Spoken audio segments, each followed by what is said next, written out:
అండి శ్రీవిద్య ఈమెయిల్ ద్వారా రాస్తున్నారు. గణపతి అనుగ్రహం కోసం నిత్యం పఠించాల్సిన శ్లోకం ఏమిటి? గణపతికి చాలా శ్లోకాలు ఉన్నాయి. అందులో శివపురాణంలో అయితే ప్రత్యేకంగా అగజానన పద్మార్కం గజానన మహర్నిశం అనేకదం తం భక్తానాం ఏకదంతం ఉపాస్మహే ఈ శ్లోకాన్ని ఒకటి చెప్పారు. దేవదేవ జగన్నాథ లోకానుగ్రహకారక ఏకదంత ఉమాపుత్ర నమస్యేహం జగద్గురో. ఈ శ్లోకం కూడా శివపురాణంలో గణేశఖండంలో ఉంది. ఈ శ్లోకాన్ని 40 రోజుల పాటు రోజు ఉదయం పూట పారాయణ చేస్తే అనేక రకాలైన అభివృద్ధులు కలుగుతాయి. ఉపన్యాసం ఉద్ధృతిగా చెప్పాలంటే ఈ శ్లోకాన్ని పారాయణ చేయాలి. ఇలా మహానుభావుడికి ఆయనకి సంబంధించిన ఎన్నో శ్లోకాలు ఎన్నో మంత్రాలు ఉన్నాయి. ముదాకరాత్తమోదకం అని ఆదిశంకరాచార్యులు వారు రాసిన స్తోత్రం ఒకటి ఉన్నది. ఆ స్తోత్రాన్ని చదివితే బ్రహ్మానందం కలుగుతుంది. అలాగే సుముఖశ్చైకదంతస్య 16 నామాలు ఉన్నాయి. ఇందాక ఒకసారి చెప్పాను. ఆ 16 నామాలని రోజు చదివితే ఏ రంగంలో అయినా విఘ్నం ఉండదు, దిగ్విజయం కలుగుతుంది. అక్కడే షోడశైత అని నామాని యః పఠేత్ శృణుయాదపి విద్యారంభే వివాహే చ ప్రవేశే నిర్గమే తథా సంగ్రామే సర్వకార్యేషు విఘ్నస్తస్య రజాయితీ. అక్కడ ఫలశ్రుతులు చెప్పేశారు కదా.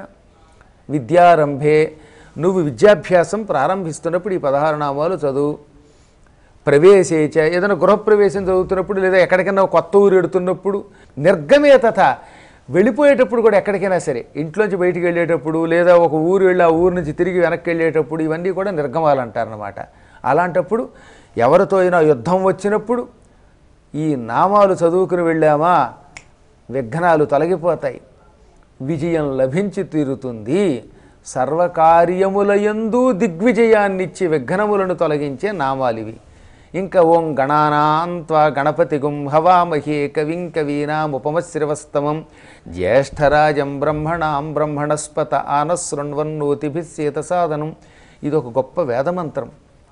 ఈ మంత్రాన్ని గురువుల ద్వారా ఉపదేశం పొంది స్వరాన్ని తెలుసుకుని 27 రోజుల పాటు రోజు ఉదయం 108 సార్లు పారాయణ చేసి ఇంత బెల్లం మొక్కని నివేదన చేస్తే విఘ్నేశ్వరుడికి ఆ తర్వాత ఆ ప్రసాదం తింటే కటిక దరిద్రుడు ఐశ్వర్యవంతుడు అవుతాడు. తెలివి తక్కువ వాడికి తెలివితేటలు వస్తాయి. ఈ పుత్ర గణపతి వ్రతం రోజున ఈ డుండి వ్రతం అని కూడా అంటూ ఉంటారు కదండి, దాని గురించి. పూర్వం విఘ్నేశ్వరుడు భూలోకానికి వచ్చాడు. ఎక్కడికి వచ్చాడు? రావడం అవిముక్త క్షేత్రం కాశీకి వచ్చాడు, వారణాసికి వచ్చాడు. వారణాసిలో చాలా కాలం క్రితం పెద్ద గొడవ జరిగిందిలేండి.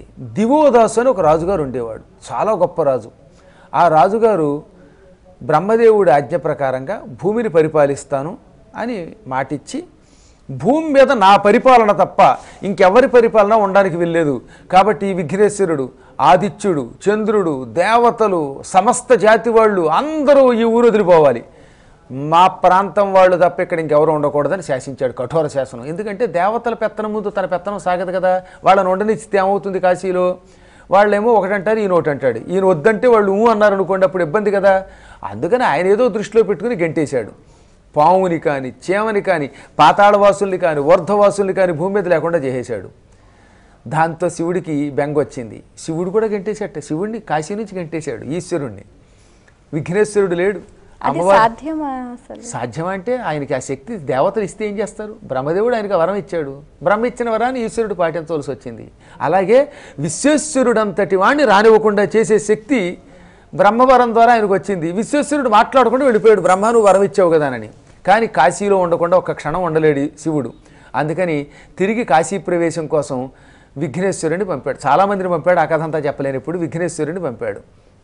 అప్పుడు విఘ్నేశ్వరుడు భూలోకానికి వచ్చి చాలా వేషాలు వేసి మొత్తం మీద దివోదాసు గారిని నాస్తికుణ్ణి చేసి పడగొట్టి ఆ మొత్తం రంగం అంతా కాశీ అంతా ఆక్రమించాడు. ఆ ఆక్రమించేటప్పుడు విఘ్నేశ్వరుడు మొట్టమొదట అడుగు పెట్టిన స్థలం కాశీలో డుండి కాదు, అది కర్మ.